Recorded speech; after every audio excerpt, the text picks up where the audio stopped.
So imagine what this is going to look like 10, 20 years from now. The state forest, just a few decades old, setting an example of how Florida can restore land once planned for development. And now researchers, including some from Florida Gulf Coast University, are taking a close look at some pretty small pieces of the forest to understand how things are changing. NBC2's Jacqueline Beavis went out there today to see how it's going.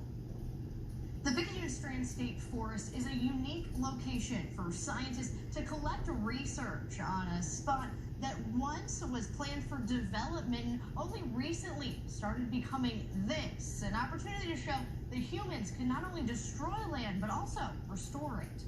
It takes a gator to get around. Everybody ready?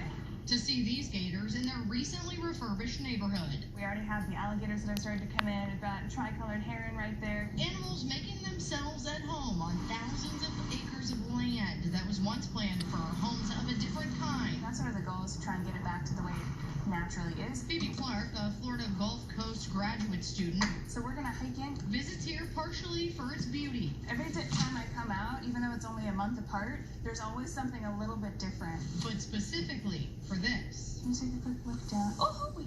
We got a frog. The large eyes make me think it's a Cuban tree frog, but I haven't seen those stripes before. So, Each frog she finds measured and recorded okay, so that was at 4. to help researchers understand how things are going in this massive restoration project. We've got another one in here. Frogs in the Picayune are telling us a complicated story. Dr. Edward Everham at the university cleared the path for Clark's research, knowing that understanding the change in the wetlands will show what the future could hold. If you keep checking, then you can tell whether what you thought was right was right.